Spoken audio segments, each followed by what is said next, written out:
제가 오늘 발표할 주제는 이제 그 모유 대체품 국제 규약이 있는데 이제 그걸 우리나라에서 반영을 제대로 못하고 있다. 그래서 법 제정이 필요하다는 주제입니다. 그래서 법을 왜 만들어야 되는가? 그다음에 그럼 법을 어떻게 만들어야 되는가? 또 그럼 그 법에 무엇을 담아야 되는가와 관련해서 제가 발표를 하도록 하겠습니다. 예, 그래서 먼저 왜 법 제정이 필요한가? 예, 그런 의문이 드실 거예요. 예, 법이라는 게 여러분들 멀리 있는지 않습니다. 법은 예, 우리 늘 모든 문제가 법이다 관련이 되어 있는데요.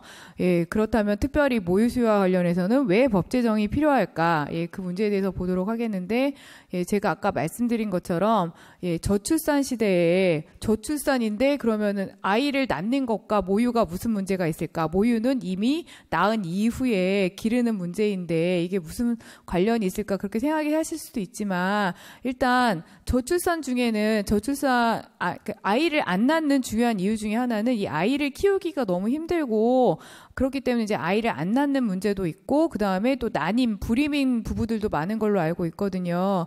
그렇기 때문에 모유는 되게 건강한 삶을 살아가는데 굉장히 중요한 바탕이 되고 있고 또 모유 수유를 건강하게 잘 할 수 있는 환경이 있다는 거는 그만큼 아이 키우기 좋은 환경이 마련되어 있다는 거거든요. 그렇기 때문에 저출산과 모유 수유 문제가 멀리 떨어져 있지 않고 예, 그 프랑스를 보면은 프랑스는 되게 굉장히 그 출산율도 높고 아이 키우기 좋은 환경으로 소문이 나 있잖아요. 그래서 그 프랑스의 아이들은 무상으로 교육을 많이 받고 있는데 그게 이제 프랑스 대혁명 이후에 건전한 민주 시민을 교육하기 위해서 무상 교육을 하기로 나라에서 정했다고 하더라고요. 그러면은 우리도 건강한 아이를 만들기 위해서 예, 그 모유 수유를 꼭 해야 된다라는 법 제정을 하는 것이 정말 필요한 것 같습니다. 그래야지 저출산 문제도 해결될 수 있을 것 같고 또 인공지능이 요즘에 또 이제 이슈가 돼서 4차 산업혁명 시대에 살고 있다. 그래서 인공지능이 생기면은 많은 직업들이 없어질 것이다. 그래서 그 중에 하나가 뭐 변호사도 있고 의사도 있는데요. 인공지능이 대체할 수 없는 딱 한 가지가 모유 수유인 것 같아요. 예, 좋은 분유도 많지만 그 모유 수유를 하면서 느낄 수 있는 엄마의 정과 따뜻한 온기는 인공지능을 가진 로봇이 대신해 줄 수 없는 것 같고 그 다음에 이제 제일 중요한 거는 건강과 행복한 삶을 사는데 모유 수유가 출발인 것 같고 정말 아기 때 엄마로부터 받은 모유로 인해서 예, 건강한 삶을 유지할 수 있는 항원 항체를 다 물려받기 때문에요. 예, 모유가 우리 삶에 정말 그 정답인데 아직까지도 우리나라의 현실은 예, 모유와 관련한 특별한 법이 없습니다. 예, 법이 아주 없는 건 아니에요. 그런데 1981년 5월 달에 WHO 총회에서 모유 대체품 마케팅에 관한 국제 규약이 채택이 되었고 그 규약에는 여러 가지 내용들이 담아져 있습니다. 그렇지만 우리 법에는 극히 제한적인 부분만 반영이 되어 있고 또 81년에 WHO 총회에서 국제 규약이 채택됐는데 아까 이제 그 이경희 교수님께서 발표해 주신 거를 보면은 1991년에서야 비로소 예, 분유 광고를 금지하도록 저희가 협정이 되었죠. 그리고 법에 헌법이나 뭐 그 모자 보건법 이런 거에 국가가 모유 수유를 지지한다라는 명확한 선언 규정이 없습니다. 물론 이제 일반적인 모성 보호 규정은 있죠, 헌법에. 그렇지만 딱 꼬집어서 예, 모유 수유를 지지한다는 명확한 선언 규정이 없고 그다음에 모유 수유를 장려하고 모유 대체품 마케팅을 관리할 통일된 법률이 없습니다. 예, 제가 아까 법이 아주 없는 건 아니라고 했죠. 그런데 그 법이 여러 가지 법에 나뉘어져 있습니다. 식품위생법, 축산물위생관리법, 모자보건법 이렇게 여러 가지 법률에 한 조항 한 조항씩 들어있는데요. 법률 전문가인 저도 법을 찾다 보니까 잘 못 찾겠더라고요. 도대체 이거는 어느 규정, 어느 뭐와 관련된 규정이지라고 한눈에 파악할 수 없게 너무 복잡하게 되어 있고 그리고 또 너무 일부분이기 때문에 더 찾기가 힘들었던 것 같습니다. 예, 그리고 또 중요한 것 중에 하나가 모유대체품 규약에는 병원이나 의료 종사자들, 그러니까 의사 선생님, 간호사, 병원, 산후조리원 이런 데 근무하시는 분들이 모유 수유를 권장해야 된다라는 의무적인 규정이 있어야 되는데요. 우리나라에는 아직까지 그런 규정이 없습니다. 그리고 모유 대체품을 분유 제조업자나 판매업자로부터 이렇게 그 좀 싸게 샘플이나 이런 거를 제공받으면 안 되는데 예, 그런 거를 또 규율할 마땅한 법이 없습니다. 물론 이제 부정한 청탁 금지법, 부정한 청탁 및 수수를 금지하는 법률인가? 예, 그래서 일명 김영란법으로 유명한 법이 있기는 하지만 그 법의 적용 대상은 예, 공무원이나 교수들로 한정이 되어 있기 때문에 예, 굉장히 극히 제한적인 규정만 있는 거고요. 그 다음에 아까 또 이제 앞에서 계속 저희 김선희 교수님께서 발표하신 것처럼 우리나라의 낮은 모유 수율, 그 다음에 WHO 모유대 제품 규약의 위반 사례가 아직도 굉장히 많은 것 같습니다. 예, 그렇기 때문에 이제 법을 그렇다면 제정을 하면 이런 문제가 없어질까? 예, 뭐 없어질 수도 있고 안 없어질 수도 있지만 법이라는 게 왜 필요한지를 보면은 법이 뭔지를 알면은 법을 만들어야겠다 이런 생각이 드실 것 같은데요. 제가 아까 처음에 말씀드렸듯이 법이 멀리 있는 게 아니라고 했습니다. 법은 아주 옛날에 그 고조선의 고조선 시대부터 시작했던 8조 금법라든지 예, 함무라비 법전 이런 데 나와 있는 게 어려운 게 법이 된 게 아니거든요. 남의 물건을 훔치지 말아라, 살인하지 말아라. 아주 기본적인 우리가 평화롭게 살기 위한 약속을 담은 게 법이 된 거고요. 그리고 그 시대 국민의 컨센서스, 그 시대 국민이 가장 필요로 하는 이슈에 대해서 합의가 이루어지면은 그거를 법으로 제정을 하는 겁니다. 그래서 예를 들면은 가습기 살균제 피해 구제를 위한 특별법, 그다음에 세월호 참사 피해 구제 및 지원 등을 위한 특별법 이런 게 그 시대에 가장 중요한 이슈들에 대해서 예, 국가가 어떻게 해야 됐다라는 의지를 표현한 특별법을 만들고 있는데요. 그렇다면은 모유수유도 마찬가지입니다. 모유수유도 앞에 말씀드린 것처럼 건강한 삶과 인류의 계속과 생존을 위해서는 우리가 모유수유를 반드시 해야 된다라는 기본 약속이 고대사회로부터 존재해 있었던 거고 모유수유는 선택이 아니라 당위의 문제입니다. 그렇기 때문에 더더군다나 법으로 제정이 돼야 되는 겁니다. 예, 그리고 예, 국민의 컨센서스, 모유수유를 위한 법 제정이 필요하다라는 국민의 합의가 예, 1980년대 초반부터 계속 있었다고 예, 아까 이경희 교수님께서 정리해 주신 거를 보면 알 수가 있는데요. 한국 모유수유 운동의 역사와 그리고 한국 모유수유넷의 활동, 또 특히 또 2005년도에는 이은영 전 국회의원께서 예, 모유수유 증진을 위한 젖먹이 건강 증진 법안을 만들기도 발의를 한 적도 있습니다. 그렇기 때문에 예, 그 모유수유와 관련한 국민의 컨센서스도 오랫동안 존재를 했고, 그래서 당연히 법 제정은 필요하고 또 법을 제정을 함으로써 모유수유를 증진하겠다는 국가의 의지를 표현할 수 있게 됩니다. 예, 그렇기 때문에 예, 더 이상 모유수유 관련한 법 제정을 예, 간과할 수 없다. 제 무시가 아니라요. 무시는 필요하지 않는데 계속 무시하는 게 아니라 필요함에도 불구하고 계속 미루고 있었던 것 같아요. 그렇기 때문에 더 이상 간과할 수 없고 모유수유 관련 법 제정은 꼭 필요하다라고 이제 제안을 드립니다. 예, 그러면 이제 모유수유와 관련해서 어떻게 법을 제정할 것인가? 예, 법을 어떻게 만들 것인가 이제 그런 문제에 대해서 고민을 해봤는데요. 지금 아까 이제 말씀드린 것처럼 우리나라의 모유수유와 유아식품 판매 관련을 위한 법 규정은 여러 군데 존재한다고 했습니다. 저렇게 헌법에는 예, 모성 보호를 위하여 노력해야 된다. 모든 국민은 보건에 관하여 국가의 보호를 받는다. 굉장히 추상적인 문구만 있죠. 그리고 모자보건법에도 예, 모성 및 영유아의 생명과 건강을 보호하기 위한 기본법으로서 모유수유 증진을 위해서 국가가 노력해야 된다라는 선언적 규정이 있지만 예, 그게 모유수유 증진 의무라고 딱히 명확하게 되어 있는 건 아니고요. 그 다음에 축산물위생관리법, 식품위생법 이렇게 여러 가지 법으로 나뉘어져 있기 때문에 예, 굉장히 좀 난해합니다. 예, 그렇기 때문에 이제 어떤 형태로든 법 제정이 필요한데요. 그러면은 이제 기왕에 이제 모자보건법이 모성 보호를 위한 법이 하나 있으니까 그럼 그 법을 조금 더 개정을 해서 그 법에 넣는 것은 어떻겠냐라고 이제 생각할 수도 있고, 아니면은 모유수유와 관련해서 딱 그 모유수유와 관련한 법만 만들자, 특별법으로 만들자라고 이제 그 논의를 할 수가 있을 것 같아요. 두 가지 방법으로 모자보건법을 개정할 것이냐, 아니면은 특별법을 제정할 것이냐라고 이제 두 가지 선택을 할 수가 있을 것 같은데요. 그래서 이제 쭉 제가 그럼 저도 이제 고민을 했어요. 어떤 게 더 나을까 하고 이제 옛날에 이렇게 역사를 좀 살펴봤더니 2005년도에 이은영 국회의원 전 국회의원께서 젖먹이의 건강 증진에 관한 법률안, 그러니까 특별법으로 이제 발의를 하신 거죠. 그런데 이제 요 법안에는 모유 수유에 관한 내용뿐만 아니라 뭐 기저귀 사용이라든지, 그러니까 그 영아들의 건강을 증진시키기 위한 여러 가지 이제 규정들을 모아놓은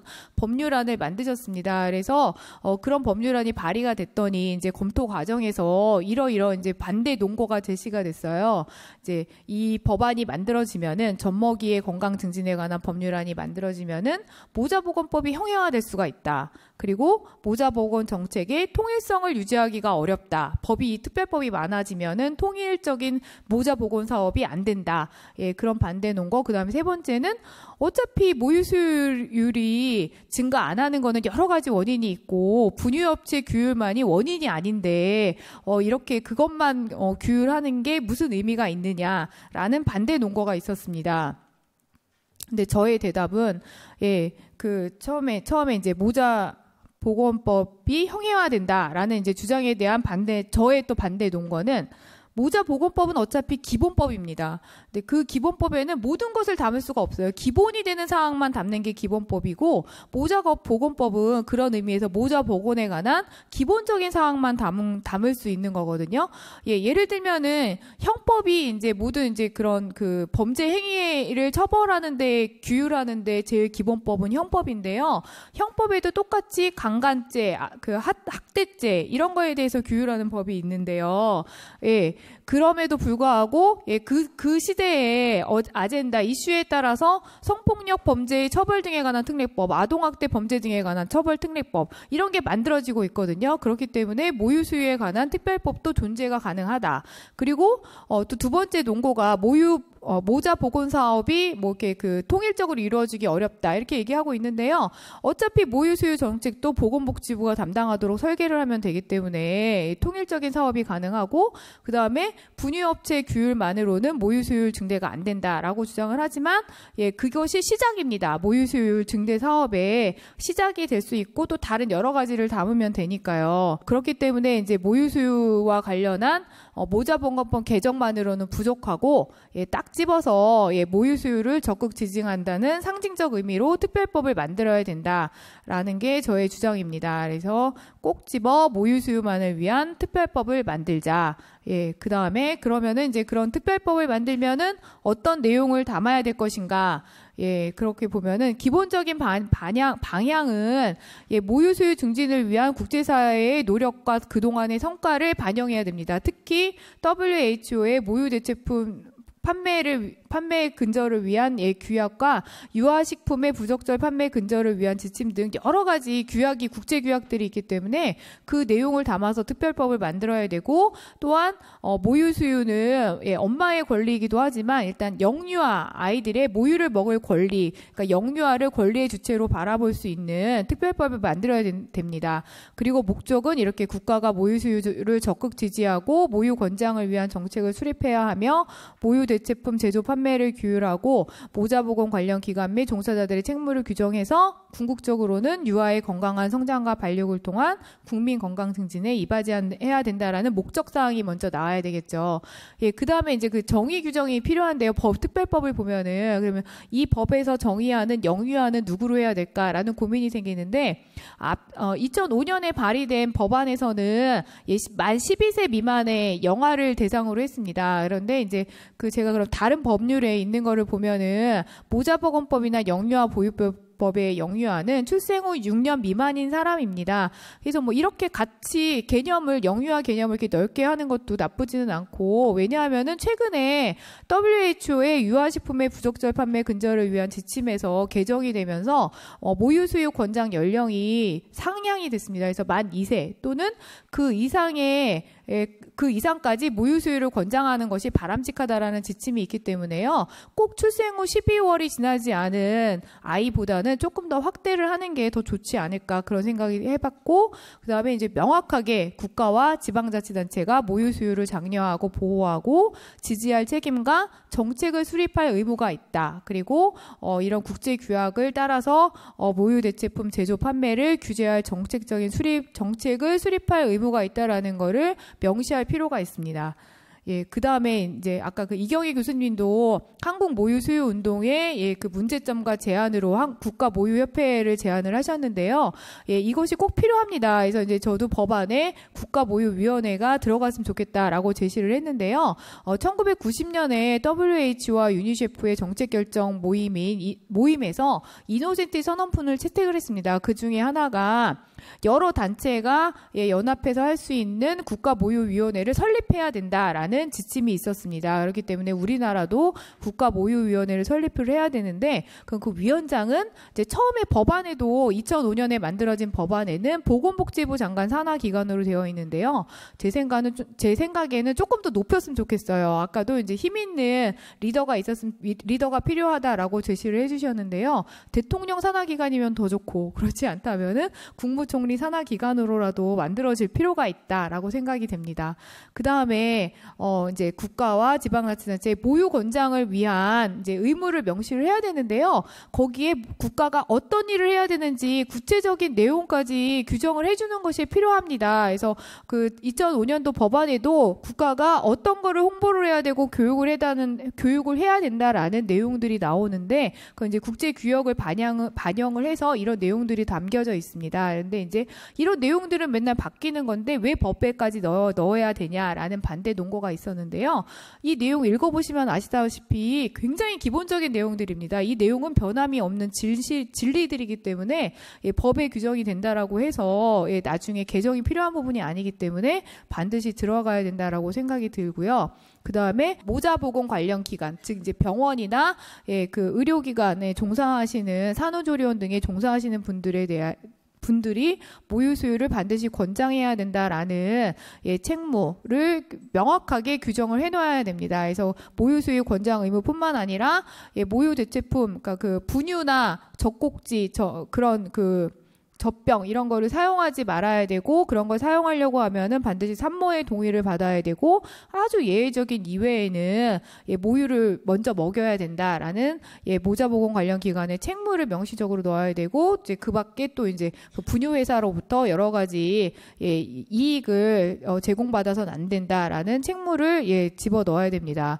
예, 그리고 그 다음에 이제 모유 대체식품 제조 판매업자의 책무도 이제 같이 규율이 돼야 되는데요. 이제 이게 핵심입니다. 그래서 모유 대체 식품 또는 모유 대체 기구의 판매 촉진행위, 이제 광고를 아까 이제 말씀드린 것처럼 그런 광고를 할 수 없다라는 규정이 들어가야 되는 거고, 예, 그 다음에 이제 이런 중요 표시사항, 예, 그 광고를 할 때 뭐 아이 얼굴을 사용하면 안 된다라든지 그런 중요 표시 사항에 대해서 명확한 규정이 있어야 됩니다. 제가 그 우리나라에도 이런 규정이 없는 건 아니에요. 예, 축산물위생관리법에 보면은 분유에 대해서 이런 규정이 있기는 하지만 굉장히 숨어 있어요. 그래서 찾기도 굉장히 어렵고 아는 사람도 잘 없을 것 같거든요. 그리고 그다음에 이제 용기나 포장 등의 표시를 제한해야 된다라는 여러 가지 이제 국제 규약의 내용들이 담겨져야 합니다.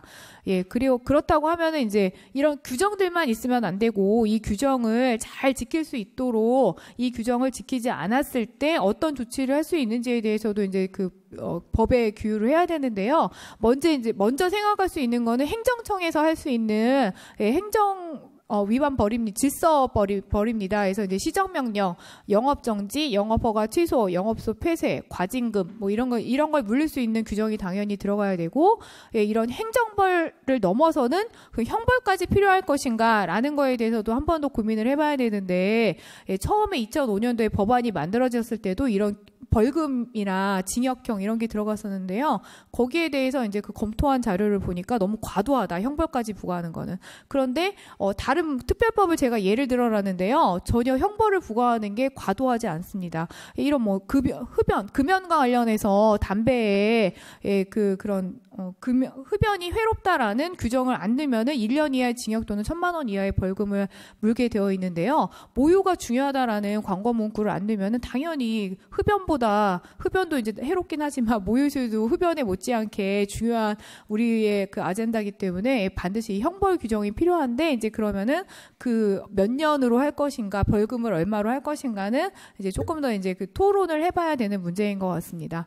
예, 그래서 예, 금년에 2018년 세계 모유수유 주간에 그 표어는 파운데이션 오브 라이프인데요. 예, 그 베이직이 아니에요. 저 파운데이션이란 말이 굉장히 와닿더라고요. 그래서 우리 삶에 정말 기초가 되고 근원이 되는 모유 수유를 특별법 제정으로 예, 반드시 이뤄나갈 수 있기를 바라는 마음으로 예, 이 제 발표를 마치도록 하겠습니다. 감사합니다. 오늘 이렇게 진지한 토론을 이렇게 함께 해주신 여러분께 깊은 감사 인사를 드리고 싶습니다. 2018 세계 모유수유 주간을 준비하면서 이번에는 꼭 그야말로 법 제정을 하는데 우리가 좀 힘을 합쳐야 되지 않겠냐, 이렇게 뜻이 모아져서 저희들이 오늘 주제를 그렇게 정했다고 말씀드립니다. 그래서 우리나라에서도 그 WHO에서 했었던 규약이 전혀 지금 시행되지 않고 있어서, 그것이 법으로 시행된다면 법은 우리가 또 지켜야 될 질서이기 때문에, 그래서 이제 올바른 모유 수요와 그리고 또 우리가 그런 환경이나 그런 풍토를 좀 조성하는데 저희 모유수넷의 그런 우리 회원 단체들의 역할이 아닐까 싶습니다. 그리고 특히 지금 이 자리에 잠시 이석을 하셨지만 우리 권미혁 의원님께서는 이제 보건복지위원을 하셨고 여성가족위원을 하셨고요. 또 국회에 들어오시기 전에 여성운동을 계속 하셨던 분이기 때문에 누구보다도 저희들의 일에 공감하고 함께 하실 거라는 확신을 가지고 그래서 저희가 이번에 그 모유수유 국제규약에 대한 그 헌법 제정을 우리 권미혁 의원님께서 대표 발의를 좀 해주신다면 또 여러 의원님들이 또 함께 해주셔야 되거든요. 또 여성의원, 남성의원들. 그래서 저희들은 그런 일을 하는데 모유수유넷이 좀 중심이 돼서, 그리고 또 그분들이 활동하는데 힘이 될 수 있도록 저희들이 좀 그 디딤돌이 되고, 특히 또 육아방송에서는 이런 일들을 제도적으로 또 이렇게 앞으로도 토론회와 이런 홍보를 해주시기 때문에 가능할 거라고 확신드립니다. 그래서 우리가 일가정 양립한다 이렇게 하는데 말은 쉽지만, 저도 그 우리 딸아이가 사실 일가정 양립을 하다 보니까 정말 그 어려운 현실을 직시하고, 또 아이를 가서 이렇게 모유를 한다는 게 정말 직장과 또 거리도 그렇게 여러 가지 환경이 되지 않거든요. 그래서 이제 탄력 근무제라든지 어떤 그런 것들이 된다면 이런 것들이 좀 잘 할 수 있도록 하기 위해서는 개인이 아니라 뭔가 법이, 국가가 그렇게 지원해야 되는 일이라고 생각합니다. 그래서 저희들이 할 수 있는 여성단체에서는 이런 모유수유 권장운동과 함께 이런 일들이 꼭 법이 제정이 돼야 되도록 그렇게 하는 일에 작은 힘을 모으도록 하겠습니다. 뒤에 토론자들이 많기 때문에 간단하게 제 소견을 이상으로 마치겠습니다. 감사합니다. 고맙습니다. 네, 안녕하십니까. 반갑습니다. 오늘 좋은 얘기 너무 많이 들었고요.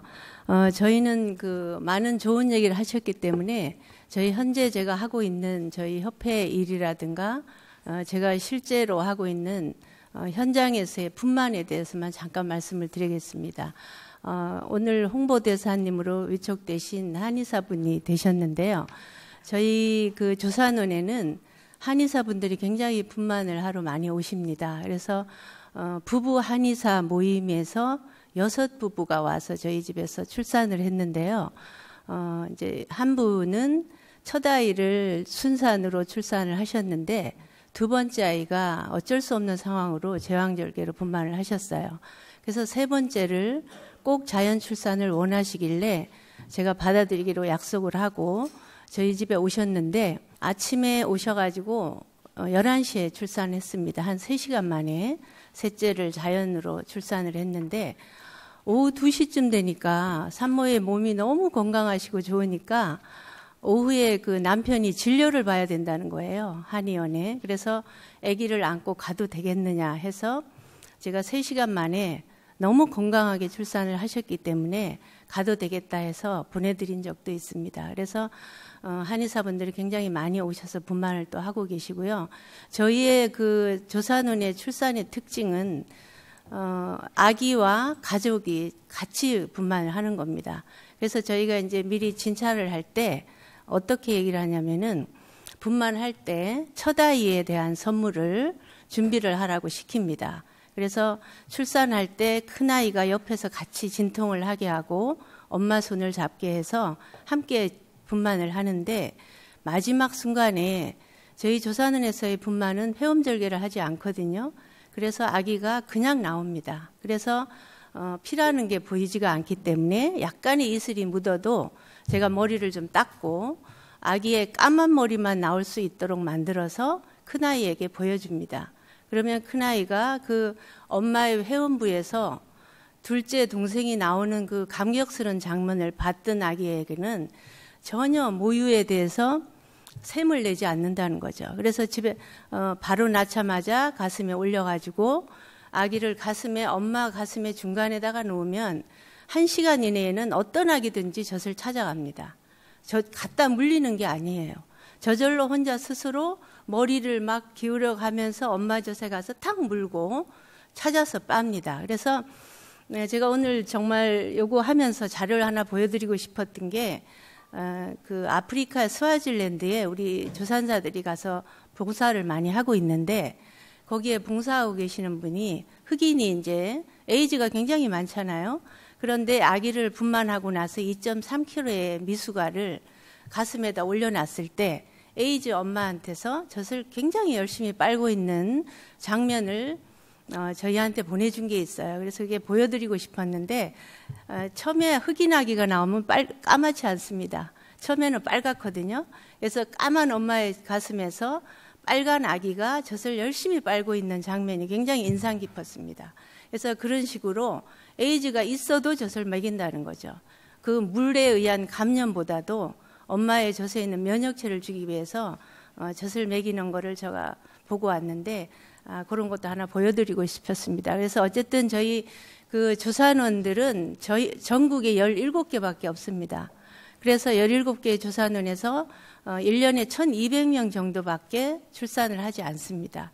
그래서 저희의 바람은 대한조산협회에서는 많은 조산원들이 자꾸 생기길 바라고 또 저희의 또 하나의 바람은 산부인과에서 정말 아기를 분만하고 나면 자연적으로 하는 거는 물론이지만 출산하고 나서 절대 아기를 바로 띄지 말고 퍼스트 본딩이 첫 번째 그 본딩을 형성을 시켜줘야 되거든요.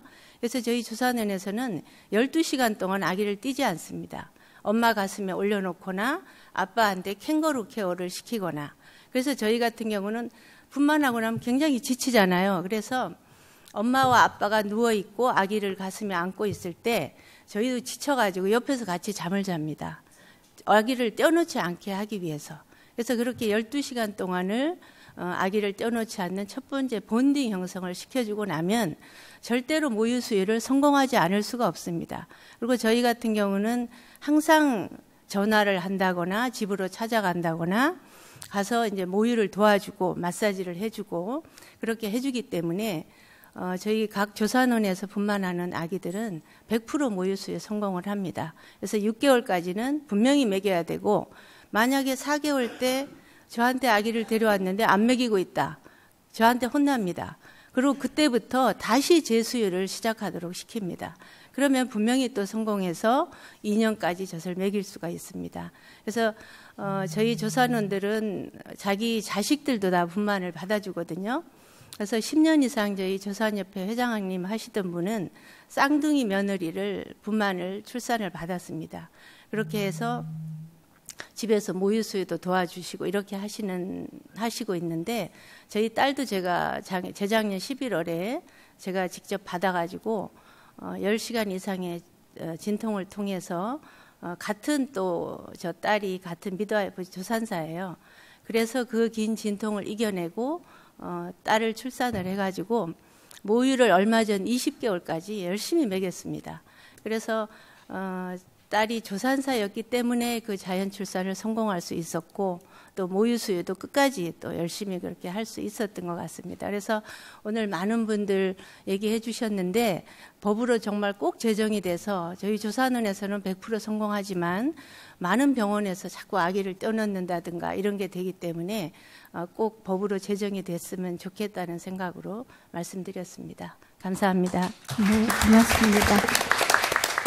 사실은 준비한 말이 많은데 이거 다 얘기했어간 너무 시간이 없어서 중요한 얘기만 제 입장만 저희들이 생각하는 입장만 말씀드리려고 합니다.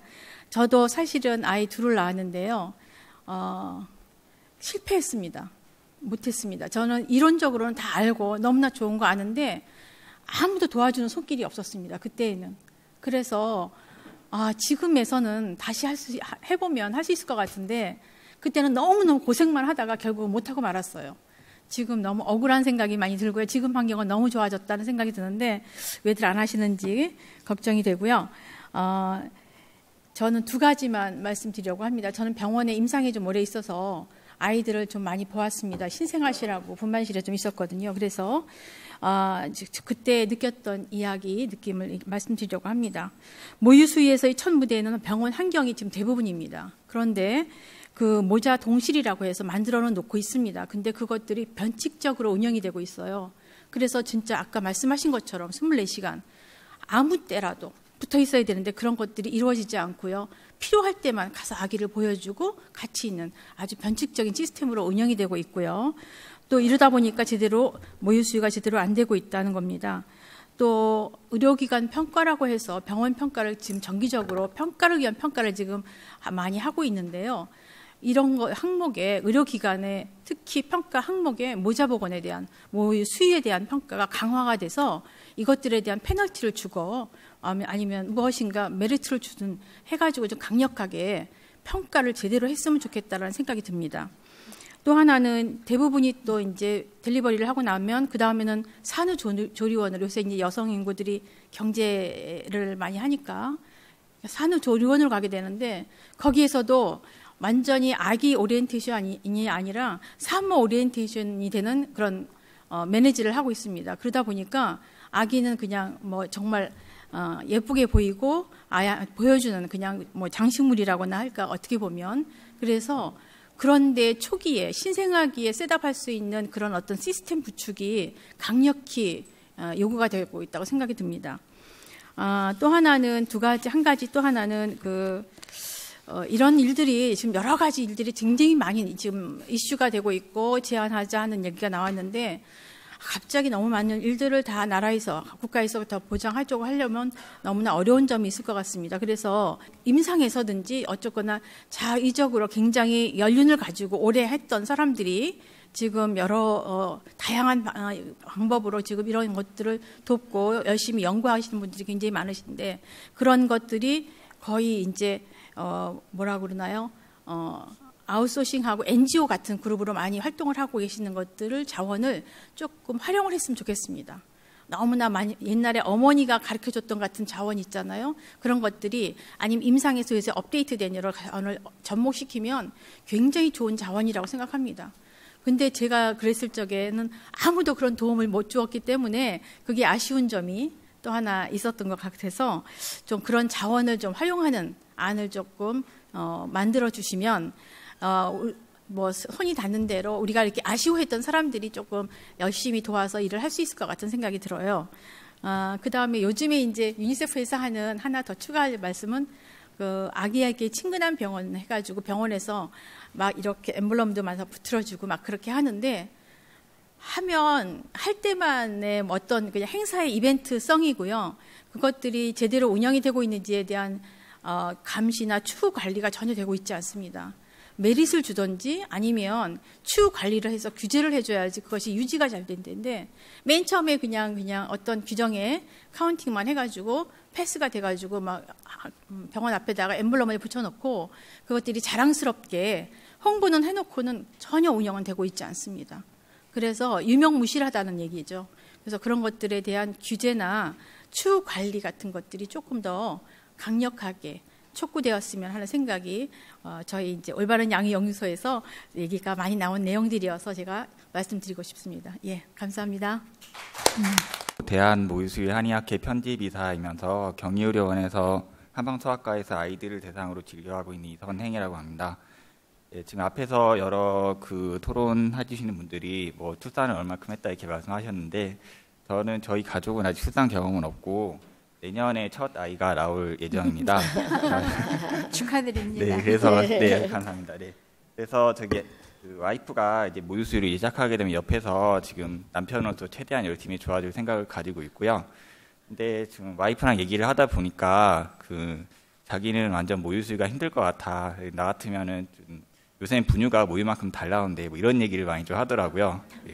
광고를 하지 않는 게 규약으로 잡았음에도 불구하고 이렇게 좀 대중의 생각이 이런 거 보면은 아무래도 지금 모유 대체품에 대한 규약이 좀 더 강력하게 법으로 좀 제정될 필요가 있겠다고 생각을 개인적으로 해봤습니다. 저는 진료하면서 느낀 점에 대해서 조금 얘기를 해볼까 합니다. 실제로 그 모유 수유 자체는 그 산모의 회복에 굉장히 많이 도움이 되죠. 체중 감소라든가 산후 붓기도 잘 빼주고, 그리고 자궁의 그 늘어난 자궁의 수축을 많이 도와주게 되면서 그 산전의 몸 상태로 가장 빠르게 돌아가게 해줄 수 있는 방법 중에 하나입니다. 하지만 조금 최근 들어서는 산후 회복을 돕는다면서 밤에 오히려 잠을 푹 재우는 방향으로 하고 야간에 이제 모유 대체품으로 이제 아이에게 수유를 하게 되면서 그렇게 되는 뭐 조리원들도 좀 많이 있고 하는 걸로 알고 있습니다. 근데 실제로는 이제 야간에 수유를 하지 않게 되는 거는 예전 전통 수유 방법에서도 없었던 그런 방법으로 아주 근거 없는 방법 중에 하나에 속한다고 보시면 될 것 같고요. 또 실제로 야간 수유를 하지 않게 되면 보통 4주에서 6주 정도는 보통 모유 대체품을 최대한 먹지 않는 방향으로 해야 모유 수유가 이제 잘 정착이 되고 그러면서 이제 성공적으로 이제 할 수 있게 되는데 그게 잘 되지 않게 되면은 오히려 그 수유량이 충분하지 않게 되어서 그래서 분유 수유를 훨씬 더 많이 하게 되고 최종적으로는 그 산후 회복이 오히려 좀 더뎌지는 결과를 낳게 됩니다. 그래서 조금 이에 대한 보충이 많이 필요하긴 하는데 실제로 2000년대 그 한방병원들이랑 이제 조산원 통합을 해서 산모들을 대상으로 조사를 해보면 한 80%는 이제 모유 수유를 하겠다 열심히 낳기 전에는 이렇게 생각을 하는데 실제로 이제 낳은 이후를 이제 그 설문조사 같은 걸 해보면 완전 모유 수유하는 비율이 한 20% 정도밖에 해당이 안 되더라고요. 앞에도 여러 그 교수님들이랑 이제 발표자들이 말씀해주신 대로 나오고 있는데 그 원인 중에 하나가 지금 아무래도 물론 산후의 피로감이라든가 뭐 산후 관절통 여러 가지 문제들이 있을 수가 있긴 하는데 아무래도 지금 그 산모들을 가장 앞에서 보는 의료진들이 그만큼 좀 지도라든가 좀 이런 계도가 좀 부족하지 않나 하고 좀 생각이 됩니다. 실제로 그 모유 수유를 하게 되면 그 아이들을 실제로 관찰을 하고 그 어머니들의 그 수유 상태라든가 전몸살 여러 가지 그 통증, 피로감 이런 거를 판단을 하려고 하면 진료 시간이 꽤 오래 걸리게 됩니다. 여러 가지로 이제 관찰을 해야 되기 때문에 이에 대해서 조금 국가에서 아무래도 보장성을 강화를 하게 되면 조금 더 그 모유 수유를 높이는 데 도움이 되지 않을까 하고 개인적으로 생각을 해보고 있고요. 근데 건강보험 같은 경우는 아무래도 질환이 걸리게 되면 건강보험을 하게 되는데 실제로 그 질환을 앓게 되면 대부분 모유 수유를 하지 못하는 상황이 많이 오게 됩니다. 물론 그 어머니께서 만들어진 항체가 아이한테 가기 때문에 물론 대부분 뭐 에이즈나 뭐 특수한 케이스를 제외하고는 가능하다고 하기는 하지만 그 특히 모유 수유에 있어서는 그 질환이 걸리기 전부터 수유의 상담이나 관리에 대해서 국가에서 보장성을 강화를 하게 되면 아무래도 그 산모를 같이 접하는 의료진들이 훨씬 더 그 모유 수유를 잘 언급하게 되고 시간을 더 많이 쓰게 되면서 전반적으로 국가적인 그 모유 수유율이 많이 올라가지 않을까 하고 생각을 해봤습니다. 감사합니다. 저는 사회자로부터 오늘 이 행사 처음서부터 끝까지를 마무리를 좀 해줬으면 좋겠다. 그래서 제 별명이 요약의 왕입니다. 그래서 요약해 드리도록 하겠습니다. 아기에게 왜 관심을 가져야 되느냐 그러면 다른 건강 무슨 정서 그런 걸 얘기를 하지 않더라도 다른 나라에서는 사실은 이 모유 수유 운동을 인권 운동 차원에서 보기도 합니다. 왜냐면은 왜 아이들을 보호해야 되냐면 왜 최상의 음식을 애들한테 줘야 되느냐면 아기에게는 여기 그 우리 이 박사님 내년에 아이가 태어나나요? 아기에는 선택할 수 있는 능력이 없습니다. 그러면 어른이 선택해 줘야잖아요. 선택할 수 없는 상황, 그 처지가 한 것이 약자입니다. 그러면 가장 그 나쁜 조건이 있는 아이에게 어른들이 돈 벌 대상으로 해가지고 좋지 않은 음식을 준다는 것은 어른들이 의식 있는 어른들이 공분하기에 충분하다고 생각이 됩니다. 따라서 제가 보기에는 뭐 이 얘기를 하려면 끝이 없이 하겠지만 그 순간에 우리들 어른들의 잘못된 선택으로 순간에 잘못된 선택이 아이의 두 가지입니다. 하나는 건강뿐이 아니라 정서예요. 정서를 해치는 일이 없도록 모두 공분해서 행동하시기 바랍니다. 이것은 우리 모두에게 하는 얘기고요. 그 다음에 구체적으로 이 국제규약이 법제화되는 것을 요청을 하지만 이렇게 되면 이제 큰 주제이기 때문에 이리저리 미룹니다. 그것을 안 알아도 이것은 당장 해 주십시오. 여기 정부가 있다 그러면 혹은 기록으로 있으면 당장 해 주십시오. 왜냐하면 이경애 교수님이 아까 발표를 했지만 모유 수유율을 한국에서 조사를 하는데 기준이 같지 않습니다. 이게 정부입니까? 이게 나라예요? 기준이 없어요. 그러니까 이게 향상이 되는지 저하가 되는지 하는 것은 일정 틀을 가지고, 그러니까 같은 틀을 가지고 봐야 될 텐데, 소위 말하는 그 완모가 무엇이라 하는 것에 대한 정의가, 개념 정의가 같지 않아요. 그래서 그것은 돈 들지 않으니까 국회에서 하시든지 뭐 감사를 받으실 때 질문을 해서 하게 하시든지 정부가 하시든지 이것은 반드시 해주시기 바랍니다. 표준화된 실태조사를 하도록 해달라. 그 다음에 두 번째는 이거는 10여 년 전에 해놨는데 우리가 그러죠. 재주는 누가 부리고 돈은 누가 가진다 이런 것처럼 모유 수유를 위해서 수고하는 의료 전문인에게 그 보상비를 줘야 된다라고 주장해서 의료보험에 들어가 있어요. 그런데 최근에 조사를 해보니까 그 당사자, 주로 간호사들은 모유 수유를 애쓰는 간호사들은 그 수당이 있는 것조차도 몰라요. 그러니까 제가 여기서 요청하는 것은 두 가지입니다. 하나는 그 수고하는 사람의 그것이 돌아가야 되고, 두 번째 그 수가는 너무 적으니까 좀 올려주십시오. 이 두 가지 요구가 좀 무리합니까? 아니죠. 그러니까 반응하세요. 그럼요. 예, 그렇습니다. 그 다음에는 세 번째, 이것도 돈 안 듭니다. 관심만 가지면 있어요. 여기 법은 아니더라도 지금 여기 저기 해가지고 식품위생법 무슨 법 해서 위반한 것은 벌하도록 되어 있잖아요. 그런데 여기 보면 벌하던가요? 그러니까 위반한 것이 있으면 국제규약을 위반하거나 우리에게 주어진 법률 위반한 것이 있으면 반드시 반응하십시오. 왜냐하면 여기 국회니까 강하게 얘기를 하지 말라고 하도 주의시키는 사람이 많아서 제가 반응해라 이렇게 됐는데 그게 무슨 얘기인지 아시겠죠? 그래서 다시 한번 말하지만 지금 여기 발표한 이 사항만이라도 정부와 관련 단체들은 거기에 반응하라.